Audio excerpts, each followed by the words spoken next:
Hi everyone, welcome back. I am going to be using my blow dryer today. And it's stuck on the ground. I had a commission to do one of my fire blowouts, and she is doing this for her significant other's birthday, so happy birthday. But she said, if you have another color that you want to add in, feel free. And I thought, maybe add in blue, like the flickering of flames. You could have added in a little bit of blue or purple or green.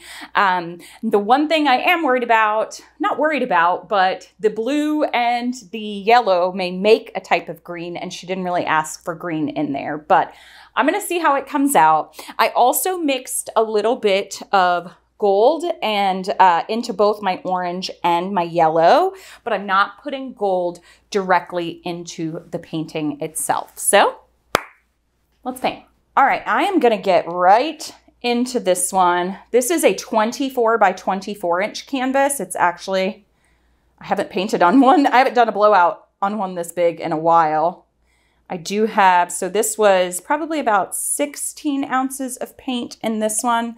I am gonna blow this out first and then add a little bit more. Maybe I'll just add a little bit around the side. I love how I tell you what I'm gonna do and then I don't do it. Okay. I also want to do a thin paint straight pour with black, turquoise, and I think probably gold, and that's it. And see how that one comes out. So, all right, let me blow this out.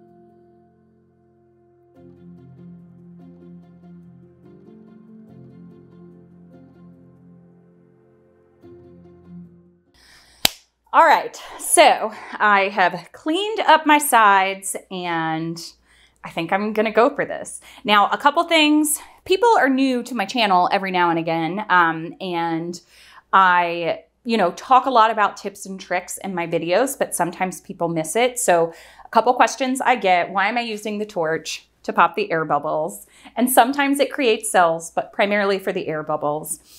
Sometimes I paint my sides, sometimes I don't. Oxide black is opaque, so I know that I'm gonna get good side coverage just by running my finger along it. If your paint is pulling away from the sides, that means that either your canvas is not tight, your paints could be transparent, or your paints are too thin. All of those will cause the paint to pull off the sides. And then if you let it dry and it pulls off the sides, it could be the drips pulling it down. Okay, couple tips. I'm gonna keep trying to leave a couple in each video. So let's get started. I am procrastinating a little bit because I don't know what color I wanna start with. I feel like I wanna start with the blue, but I also kind of wanna start with the red, because this blue is phthalo blue. It's gonna dry, this blue, it's gonna dry really dark. So maybe I do start with the red. I am gonna do it in a puddle. Oh, I should have started with the blue. What I can do, what you could do, is just ring a little bit of the blue around the red. And then I'm gonna put a little dab in the center. Then I'm gonna come back in with more red. I'm gonna try not to blow every petal off the edge. I want some petals to stay and some to go off. Okay, so now what do I wanna do? I think I'm gonna do my orange.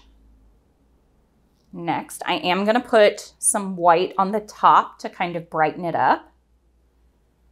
Do I want to layer one more time? I'm going to try. Oh, orange.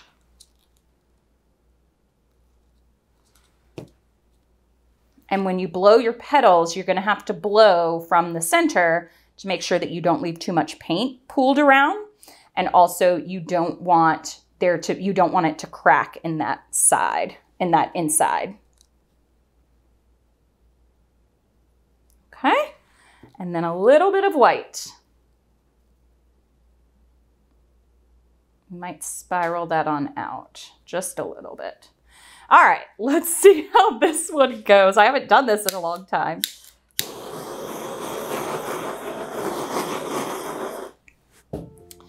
Okay, here we go.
Okay, I actually really like this. So the blue, you're not going to be able to see it much because it's next to the black, and I didn't puddle it directly in the center.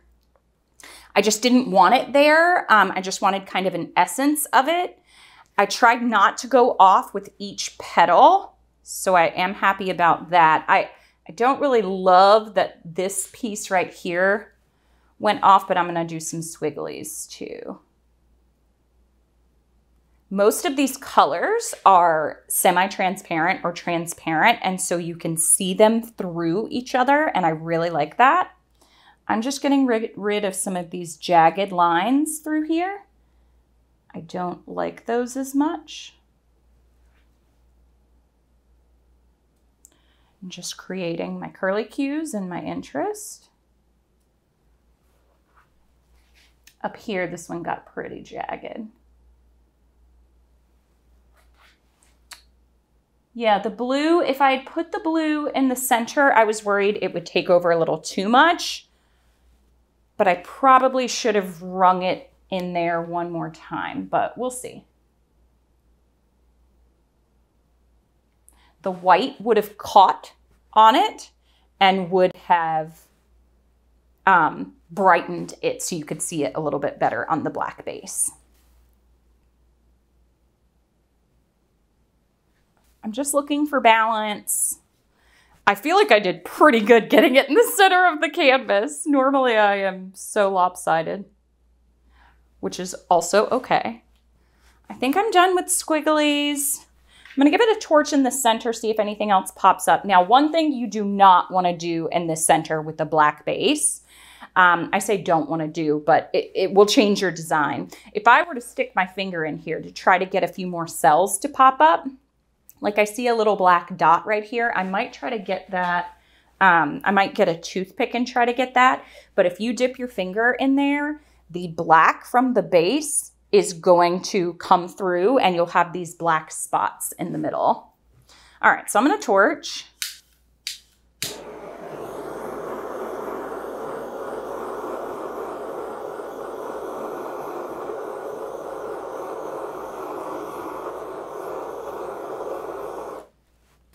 Another question that I get is, how come this one didn't have a ton of cells? And that is because I didn't mix my paint brands and I just put a tiny bit of gold, and that's the reaction you're seeing in the center mixed with the white. But I did not purposefully use Creative Inspirations or Soho brand to create those cells. So if you're using all of the same brand that's not very cell reactive, then you won't get any cells. I get that question a lot because some people don't care for them. Okay, there are little tiny parts of blue that are showing up, a tiny bit of green, and I'm actually liking it. I'll see if they like it. And yeah. All right, I'll show you what it looks like.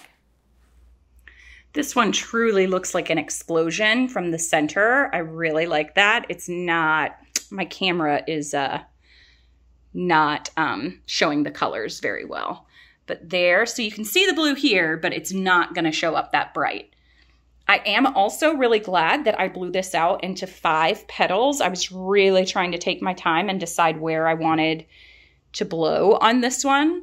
The yellow is pretty predominant and I love that, but I do wish I had a little bit more red. But we will see what they think of it, and that's that center. So yeah. Got those ringlets from the blue on the outside because I, ringed that one around the outside. And I've got these tiny little bits of green in there as well, but flickering candlelight. All right, I'll show you how it dries. Here this one is, I'm actually quite pleased with it. The only part that I feel like was missing, and I even said it in the video, was that my blue would be, since it was transparent, would get lost in the black. I didn't get that much green, but I am okay with that. I was expecting a little bit more. You can see some of those hints of blue and a little mixture to green here, but I like it. You can see the center there has, just from mixing the gold in with the colors, has a little bit of cell reaction, but not much. It's super soft as it goes up to the edges, and I did show it to her and she did love it. I wanted to play around. I might do one more of these to play around with the layering of the blue to see if I could get it to pop a little bit more. And I wanted a little bit more color in the petals. So I think I'm gonna do 2 and let her decide which one, even though I'm very happy with this one. But just a little explosion of color. I'm happy that I didn't go off the canvas with all of the petals, that some of them stayed on. I like the composition and I like how the colors kind of explode out from the center. And I feel like it's kind of fitting for the time because we have Halloween coming up soon. So there we go. Just a little explosion, a fire explosion flower. All right. Thanks everybody for watching. Happy painting. Bye.